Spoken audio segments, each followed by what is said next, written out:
Muy buenas tardes, estamos en Entrevistas por los que saben y hoy queremos tocar un tema sumamente importante, un tema que está siendo debatido en el Congreso Nacional, de un proyecto de ley que lo que está buscando es mejorar la calidad del gasto público. Y es por eso que hoy vamos a estar hablando sobre ese tema. Tenemos muchos datos también para presentarles como inicio sobre cuánto representa justamente las compras públicas para el Estado, cuánto estamos gastando también en los gastos, en lo que tiene que ver con gastos rígidos, gastos corrientes, y qué medidas plantea justamente esta iniciativa legal para mejorar algo que incluso organismos internacionales han alertado sobre Paraguay, la necesidad de ir tomando medidas que nos ayuden a que los recursos que generamos podamos gastarlos de una mejor manera. Es por eso que hoy les invitamos a que estén con nosotros acompañándonos para debatir sobre este tema. Hoy vamos a tener justamente como invitada a la ministra de la STP, quien va a estar hablando con nosotros. Pero antes de ir a la entrevista, vamos a esta pequeña introducción sobre cómo están las cuentas del Estado. Gasto público, el tema que vamos a estar analizando el día de hoy en Entrevistas por los que saben. Situación del gasto y las compras públicas. Datos del informe sobre situación financiera de la Administración Central del Ministerio de Hacienda señalan de cada 100 guaraníes que recauda el Estado, el 70% va para gastos rígidos vinculados al pago de salarios de los funcionarios públicos. Apenas el 30% restante se divide en gastos para la Administración del Estado, asistencia social y menos del 10% de los recursos quedan para la inversión. Un informe del Banco Interamericano de Desarrollo, BID, ubicó en un reciente informe al Paraguay como el segundo país en América Latina que peor administra sus recursos. Uno de los puntos sensibles es la manera que realizan las instituciones las compras, donde aparecen los sonados casos de sobrefacturaciones, empresas vinculadas con agentes del sector político e incluso incumplimiento de contratos de firmas proveedoras que nuevamente vuelven a ganar licitaciones. Ante este desorden es que desde la Secretaría Técnica de Planificación se ha presentado un proyecto de ley que busca mejorar la calidad del gasto en Paraguay. Y hoy la ministra Viviana Casco nos explica los alcances de esta propuesta y el debate que está desarrollando en el Congreso Nacional.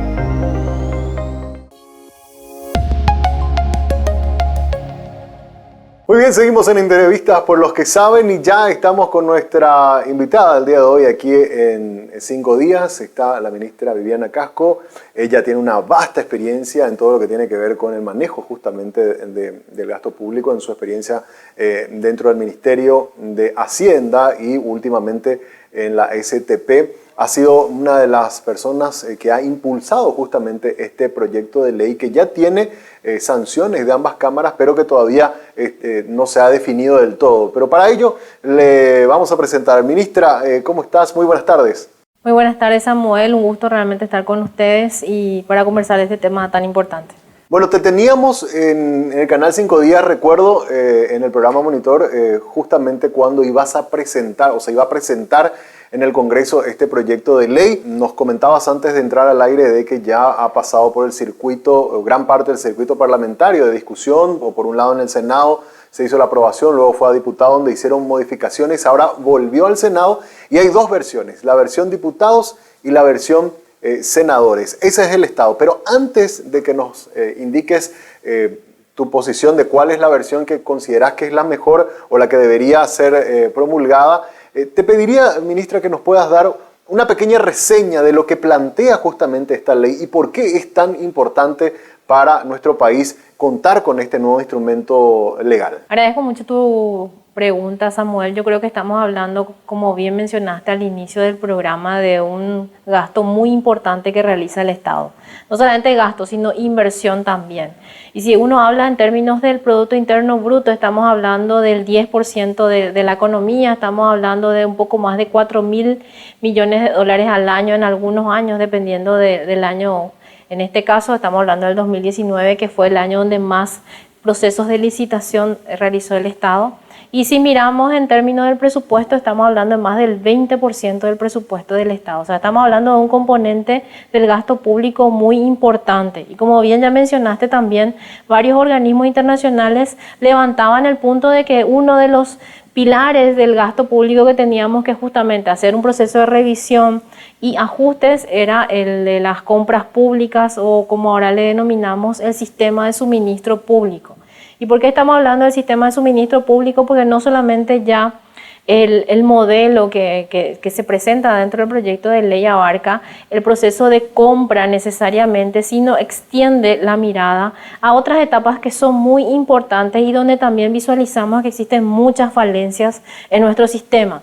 La primera etapa, la de la planificación, y muchos se preguntarán, eso no se realiza nomás luego, y la verdad que lo estábamos haciendo de manera muy básica. Entonces lo que estamos proponiendo en el proyecto de ley es que esta sea una de las etapas más importantes del proceso, donde también le estamos pidiendo a las instituciones que realicen, antes de preparar su presupuesto, ya hagan un proceso de análisis de cuáles son los bienes y servicios que van a comprar en el ejercicio fiscal siguiente, cuáles podrían ser las metodologías o las modalidades de compra. Eso es muy determinante a la hora de ir mejorando también la calidad del gasto público, y eso que pase por un proceso de análisis dentro ya también del estadio conjuntamente con el presupuesto general de la Nación. Entonces ya puedan identificar áreas que estarían dentro del Ministerio de Hacienda, donde se puedan identificar cuáles podrían ser las mejores modalidades de compra que obviamente se establecen también en este proyecto de ley, y luego pasar ya al proceso de licitación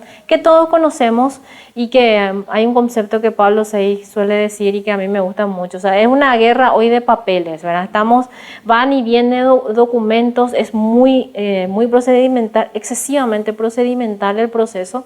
Y también lo que buscamos es que todo sea mucho más eficiente. ¿En qué sentido? En utilizar más la tecnología, que la tecnología sea aliada de este proceso, y ya desde que yo planifico tiene que estar sistematizado hasta que yo recibo los bienes.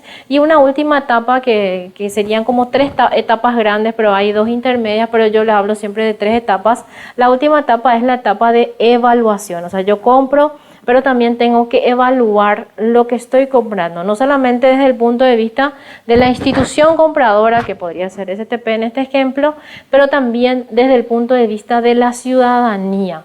¿Y por qué desde el punto de vista de la ciudadanía? Porque la compra pública no es un proceso que realizamos nosotros como Estado para satisfacer la necesidad de la institución. La compra pública es una política económica desde 2 puntos de vista. Uno, para satisfacer la necesidad que tiene la ciudadanía de bienes y servicios, y por el otro lado también se puede utilizar positivamente para apoyar a sectores económicos o grupos económicos, y ahí están las MIPYMES, ciertos sectores vulnerables, apoyar a las mujeres emprendedoras. O sea, se pueden desarrollar muchas políticas públicas también a partir de la compra que realiza el Estado. Entonces, son 2 caminos: satisfacer la necesidad que tiene la ciudadanía de bienes y servicios, y por el otro lado también aprovechar el beneficio de la compra del Estado, y que eso beneficie a la economía local, regional y a ciertos sectores económicos. Hay algunas consultas, ministra, que quería hacerte respecto justamente a la hora de comprar, ¿verdad? Muchas veces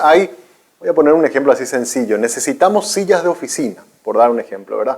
Y son varias las instituciones que necesitan, pero cada uno va haciendo licitaciones por su lado, y también hay precios de acuerdo al volumen y a las características, que alguno logra una buena compra, otro compra mucho más caro. En este proyecto de ley, ¿hay posibilidades de que instituciones que estén necesitando un mismo producto o un mismo servicio puedan hacer compras conjuntas? ¿Se plantea de alguna manera esto como para que de el Estado compre todo lo que necesita, o por lo menos parte de lo que necesita, y se ahorren gastos también de esa manera? Sí, totalmente. Lo que abre también es un abanico de opciones, y eso está bastante claro en el proyecto de ley, de las diferentes alternativas, y abre un poco más las diferentes modalidades de compra que se pueden ir utilizando. En el caso que vos mencionás, en el ejemplo de la silla, yo creo que es un ejemplo muy claro y muy sencillo también a la hora de explicar. O sea, todas las 5 instituciones el año que viene van a comprar sillas y podemos utilizar ahí, dentro de la propuesta del proyecto de ley, 2 vías. Uno, que se podría denominar estandarización, o sea, se denomina dentro del proyecto de ley estandarización de bienes. ¿Qué significa? De que todas las sillas que yo voy a comprar son iguales. Entonces, eso hace también de que, obviamente, las características, los precios también se puedan ir estandarizando.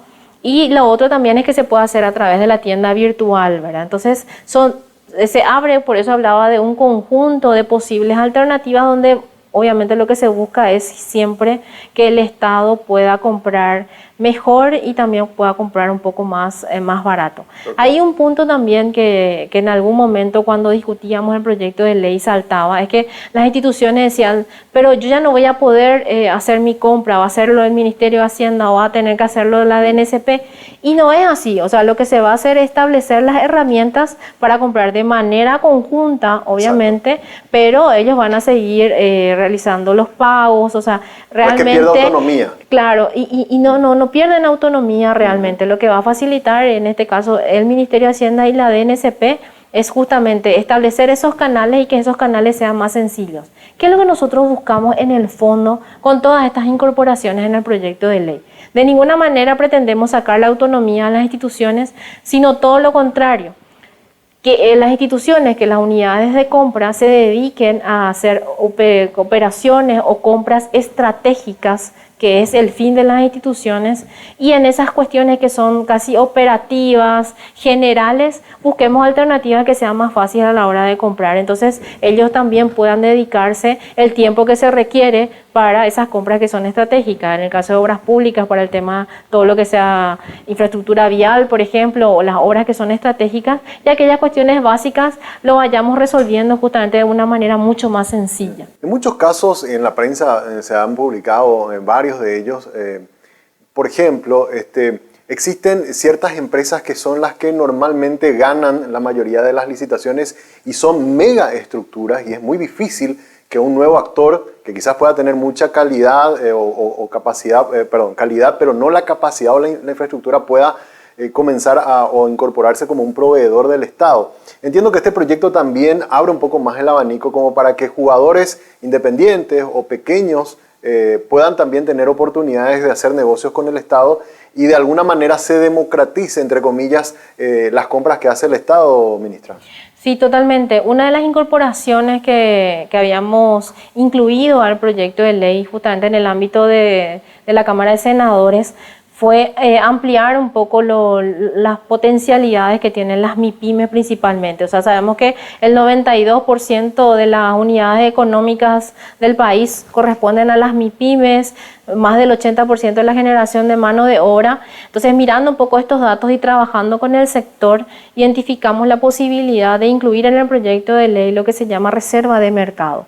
Entonces, el 20% de las compras que realicen las instituciones tiene que estar destinada al sector de las MIPYMES. Hoy ellos representan alrededor del 9%, entonces para tratar un poco de ampliar ese horizonte, y obviamente se va a establecer un plazo porque no todas las MIPYMES van a estar en condiciones de proveerle de manera inmediata al Estado de acuerdo a los diferentes bienes y servicios que se requiera comprar por parte de las instituciones.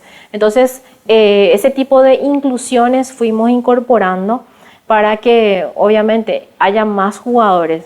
Y la práctica nos dice también de que cuando hay más jugadores, hay una mayor competencia, obviamente se puede ganar en calidad y en precio. Claro. Hubo casos también, por ejemplo, recuerdo yo de algunas compras que hizo el Ministerio de Educación o algunos ministerios grandes que hacen compras realmente muy millonarias, en donde la entrega del producto no respondía a la calidad que estaba contemplada en el contrato, o se entregaban fuera de los plazos, ¿verdad? Y recuerdo que en la primera conversación que tuvimos sobre este tema se iba a establecer también una especie, o se planteaba establecer una especie de registro de sanciones, donde aquellas empresas que no cumplieron con lo que estaba establecido en los contratos también tengan algún tipo de penalización y no sea que en la próxima licitación sean las que vuelvan a ganar, y de alguna manera es como que queda impune el hecho de que no hayan cumplido con algún compromiso que habían asumido con el Estado. ¿Cómo quedó eso, ministra? Esos artículos ya están aprobados hoy. Si es que nosotros nos ponemos a analizar el proyecto de ley, hoy está aprobado en un 95%. Ajá. O sea, hoy vamos a discutir aproximadamente 17 artículos, o sea, 10% de lo que tiene el proyecto de ley aproximadamente. Entonces, ya es prácticamente muy poco lo que vamos a empezar a discutir, de los cuales nosotros algunos estamos de acuerdo, pero estamos haciendo ese proceso de análisis con el Senado. Entonces, hoy el proyecto de ley en esos artículos que vos mencionaste ya está. Ya están salvados. Ya están salvados. También todo lo que es registro de proveedores, uno de las inclusiones, uno de los elementos que se incluyó en este proyecto de ley justamente fue tener un poco un archivo o una información viva de los proveedores, que no solamente nos cuente la compra actual, sino que nos cuente toda su hoja de vida, ¿verdad? Entonces eso que sea algo vivo y que podamos utilizar también esa información a la hora de establecer si es que es o no un proveedor potable. También, Samuel, en algún momento, no sé si hablamos en esa vez, pero uno de los artículos que quedó, que nosotros consideramos muy positivo, es la limitación, por lo menos para que vayan surgiendo también como proveedoras del Estado las empresas de maletín y las empresas vinculadas. Sí. Son artículos que quedaron que nosotros consideramos muy positivos. Por ejemplo, durante la pandemia se dio de que se le sancionaba a una empresa, después se iba a otra empresa prima o hermana a proveerle el mismo bien. Entonces, ese tipo de cosas quedaron ya en el proyecto de ley. En las dos versiones, o sea, ya están aprobadas.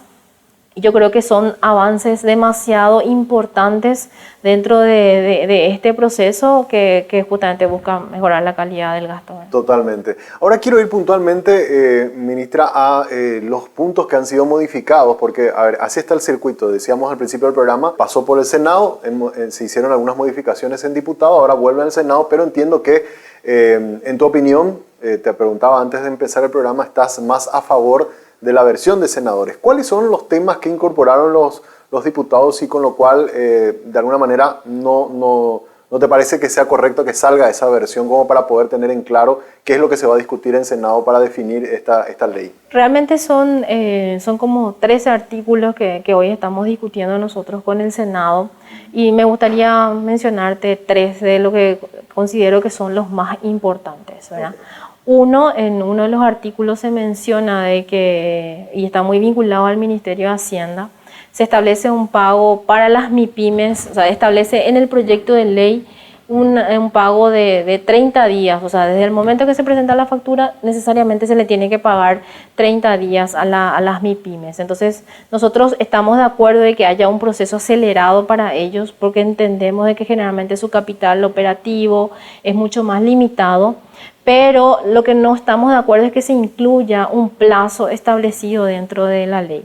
En ese mismo artículo, porque creemos de que inclusive puede ser menos dependiendo de las instituciones, y entonces eso puede estar a nivel de reglamentación, porque si ponemos el plazo de 30 días, ese va a ser el límite. Claro. Sin embargo, si uno deja a nivel de reglamentación, uno puede ir forzando un poco también la estructura y puede ser menos de 30 días. Ya. Eso es por un lado, pero lo más importante de ese artículo, que creo que era el artículo 62 o 63, no recuerdo bien, es que se incluyó, y creemos sí que es bastante complicado eso de que si es que una institución la STP contrata un servicio y se retrasa solamente un día en el pago, puede ser, todo el servicio debe ser cancelado o puede ser cancelado por parte de la empresa que está proveyendo ese servicio. Entonces, creemos de que eso es muy complejo, o sea, no debería estar a nivel de ley. Y también se establece pago de intereses, que eso está dentro de la ley, pero ahí establece plazos, de que a los 90 días hay que pagar los intereses, de que el Ministerio de Hacienda se hace responsable del pago de todos los intereses, de los retrasos de todas las instituciones, y sabemos de que no todas las instituciones se financian con recursos del Estado, o sea, hay 3 fuentes de financiamiento en el Estado, ¿verdad? Entonces, esa operativa va a ser demasiado compleja y le tira toda la responsabilidad al Tesoro, siendo que realmente muchas veces los recursos están, pero son procesos institucionales los que hace que se demore el tiempo de pago. Entonces, creemos de que si es que volvemos todos, o sea, volviendo un poco al inicio de la conversación, si todo este proceso está sistematizado, que ese es el objetivo también que tiene la ley que le va a imponer a las instituciones claves, que son DNSP y Ministerio de Hacienda, si todo eso está sistematizado, entonces va a ser mucho más rápido el proceso y también tenemos que trabajar al interno de las instituciones, ¿verdad? Desde que yo recibo la factura hasta que hago el proceso, inicio el proceso para el pago, ahí identificamos nosotros de que están los retrasos y son cuestiones que tenemos que ir resolviendo de manera interna, claro, y no establecer a un, o sea, esa a rigidez, nivel de ley. Esa rigidez, claro, es lo que es muy peligrosa. Claro, justamente, claro. Buscando un poco, cuando iniciamos este proceso del proyecto de ley, nosotros tratábamos de que sea lo más general posible, porque así te permite ir estableciendo todo lo que es plazo, todo lo que es procedimiento, debería estar a un nivel de reglamentación, porque si no, para cambiar tenés que irte al Congreso y eso tiene sus limitaciones. Entonces, en esos artículos básicamente lo que nosotros no estamos de acuerdo, y uno también que vimos que yo creo que va a ser un leve retroceso, es en el caso, por ejemplo, de lo que es subasta a la baja electrónica. Subasta a la baja electrónica hoy es una modalidad bastante utilizada, alrededor del 35% de las compras se utilizan a través de esta modalidad, y ahora en el proyecto de ley, la versión diputados, lo que se plantea es que solamente sea utilizado esta modalidad para bienes, no así para servicios o para obras, donde también vimos de que se ahorra en tiempo y en precio.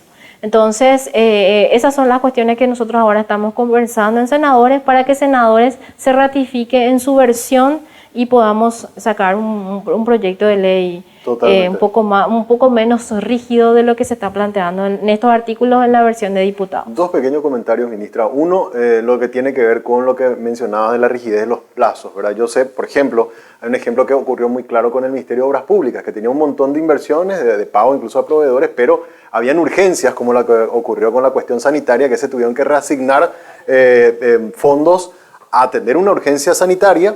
Y evidentemente eso generó un retraso con los proveedores que son las vialeras, ¿verdad? Imagínate que se paren todas las obras por una situación como esa, realmente sería como un poco peligroso, ¿verdad? Me puse más a pensar en lo que estuviste comentando. Y otro, la cuestión de la subasta electrónica, me parece que ha sido un avance muy significativo para ayudar a que las empresas compitan, pero para ofrecer lo mejor precio al Estado, no para tirar para arriba, ¿verdad? Con lo cual, antes que reducir, digamos, la participación de esa modalidad, lo que habría que hacer es estimular a que siga aumentando, ¿verdad? Por eso me parece un poco complejo realmente esos dos cambios que se hicieron en diputados. Y en senadores eso no está así, ministra. No, en senadores eso no está así y justamente por eso es que estamos hablando con ellos. Y te tiro más, no solamente eso, si hay un retraso en el pago de un proveedor de medicamentos, por ejemplo, o sea, ahí se vuelve muy complejo porque va a dejar de proveer el bien. Cosa que hoy... Imagínate si son biológicos para el cáncer o cuestiones así. Entonces, muy sensibles. Ese es el riesgo justamente de que quede esa versión y ahí nosotros estamos trabajando, entendemos de que los senadores, por lo menos creemos de que la mayoría va a querer ratificarse en su versión, entonces esos son los artículos que hoy estamos peleando, ¿verdad? Por último, ministra, si se llega a aprobar en la versión Senado, que ojalá sí sea por lo que estamos comentando, ¿hay alguna proyección que se ha hecho desde la STP o del Viceministerio de Economía de cómo podría esto impactar después en el presupuesto, ¿verdad? Si una vez que esté todo aplicado y que comience a funcionar este mecanismo en ahorros para el Estado y que nos dé más oxígeno, porque a veces está tan rígido el presupuesto que nos da muy poco oxígeno para cuestiones de inversión o para hacer o tener mayor impacto en lo que tiene que ver con inversión social. ¿Se ha hecho algún estudio sobre el efecto que podría tener una vez aplicado al 100% esta nueva ley? Sí, realmente lo primero que hay que entender es que este es un proceso gradual, ¿verdad? Sí. O sea, realmente la estructura tiene que ir acomodándose también. Yo te diría que en mínimo 5 años nosotros vamos a ver el efecto de los avances que va a representar este proyecto de ley. Y habíamos hecho estudios, inclusive el Banco Mundial había hecho antes también un estudio que es muy similar a lo que a nosotros nos salió. Estamos hablando de casi 300 millones de dólares aproximadamente, que podría ser una mejora, y ahí, Samuel, yo creo que tenemos que ser muy cuidadosos. O sea, una mejora en la eficiencia del gasto. O sea, no significa de que 300 millones de dólares vamos a ahorrar en el presupuesto, ¿verdad? Significa de que vamos a poder ir reasignando esos recursos a otros gastos, o dentro mismo de las instituciones, ¿verdad? Que van a ir siempre demandando más bienes y servicios, entonces para la ciudadanía, obviamente. Entonces eso va a generar también un ahorro en la eficiencia del gasto en esos montos. O sea, hay ahí dos estudios publicados. Uno es del BID, que habla de 1% más o menos del PIB. Y el otro es el del Banco Mundial también, que es el de que se había publicado a inicios del gobierno, que es el de Expenditure Review, que habla también de alrededor de 270 millones de dólares. Y nosotros, al hacer la revisión de todo lo que habíamos incluido en el proyecto de ley, llegamos más o menos a un monto cercano a los 270, 300 millones de dólares. Yo recuerdo que el BID fue el que nos había posicionado, creo que en los primeros lugares, con el gasto más deficiente, digamos, en la región, comparándonos con países latinoamericanos. Ojalá, si todo esto funciona y vemos resultados en ese tipo de estadísticas que también muchas veces nos posicionan mal, podamos ir escalando posiciones, pero para mejor, ministra. Sí, totalmente. Y justamente tomando como base esos estudios, es que se había conformado en el 2019 una comisión de revisión del gasto público, conformada por el Ministerio de Hacienda, algunas otras instituciones del sector público, representantes del Congreso, representantes del sector privado, donde se habían mirado todos estos estudios, y ahí se había determinado avanzar en lo que era la revisión de la ley del sistema de compras públicas, y ya había iniciado la DNSP también en ese momento de ese proceso, también la del servicio civil, la del sistema de jubilaciones y pensiones, que son proyectos que se van avanzando a nivel de Estado y que van a ir mejorando siempre la calidad del gasto público. ¿Tienen alguna expectativa de cuándo se podría analizar esto en el Senado y bueno, ya tener una definición sobre esta ley, ministra? Y estamos tratando de trabajar y que se trate lo más rápido posible. El Senado tiene 3 meses para analizar, entró hace como una semana, 2 semanas atrás. Entonces todavía es muy reciente el ingreso en Senado, pero nuestra expectativa es que se trate este mes. Ya hubo conversaciones ahí a nivel ya con algunos senadores, para tratar de que se incluya este proyecto de ley en este mes. Entonces, y luego tiene que ir otra vez a diputados, que es la Cámara Revisora. Entonces creemos, dentro de nuestras expectativas, esperamos que agosto, septiembre ya podamos tener una nueva ley. Una nueva ley. Ministra, muchísimas gracias por su tiempo. Vamos a estar siguiendo, obviamente, todo ese proceso de discusión también a nivel parlamentario. Ojalá sea para bien y nos ayude a mejorar también como país. Y bueno, aprovechamos también para agradecerte tu visita hoy aquí en el Canal 5 Días. Y muy agradecida por el espacio. Realmente siempre es bueno empezar y seguir hablando de este tipo de temas que son muy importantes para mejorar el gasto público, y no solamente el gasto público, sino también para mejorar todo lo que recibe la ciudadanía, que ese es el objetivo de las políticas públicas. Totalmente. La ministra Viviana Casco, de la Secretaría Técnica de Planificación, nos visitó hoy en Entrevistas por los que saben, aquí en Canal 5 Días. Hasta una próxima edición.